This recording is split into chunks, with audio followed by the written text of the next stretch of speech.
अस्सलामु अलैकुम वरहमतुल्लाहि वबरकातुह। हदीस नबवी हज़रत अबू हुरैरा रज़ियल्लाहु तआला अन्हु से रिवायत है कि आक़ाए दो जहां अहमद मुश्तबा मोहम्मद मुस्तफ़ा सल्लल्लाहु अलैहि वआलिहि वसल्लम ने इरशाद फरमाया कि जमाई शैतान की तरफ से है, लिहाजा जहाँ तक हो सके जब तुम में से किसी को जमाई आए तो उसको जितना मुमकिन हो सके रोक लें। इसकी रिवायत बुखारी और मुस्लिम ने की है।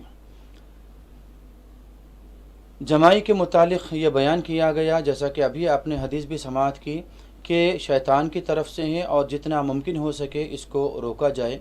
जमाई रोकने के दो तीन तरीक़े कुछ बतलाए गए हैं। एक तरीक़ा तो उसका यूँ बतलाया गया कि ऊपर के और नीचे के दांतों को दबा लिया जाए, जिसकी वजह से इंशाअल्लाह जमाई रुक जाएगी। फिर दूसरा तरीक़ा उसका ये भी बताया गया कि जब जमाई आए तो मुँह पर हाथ रख लिया जाए, इससे भी जमाई रुक जाएगी।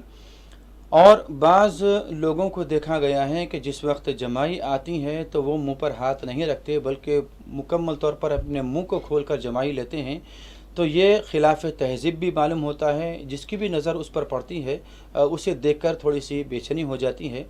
और फिर हदीस पाक में जैसा फरमाया गया कि शैतान की तरफ से है, तो इसकी तहक़ीक़ में ये भी बताया गया कि जब इंसान को जमाई आती है तो वह जमाई की वजह से इंसान के अंदर सुस्ती और काहली पैदा हो जाती है। इसलिए ये भी तालीम दी गई है कि जमाई आने पर फ़ौरी तौर पर मुंह पर हाथ भी रख ले और अस्तग़फ़िरुल्लाह भी कह ले और अल्लाह तबारक व तआला से इस्तिग़फ़ार करें, तो इसकी वजह से इंशाअल्लाह ताला सुस्ती काहली से इंसान दूर हो जाएगा।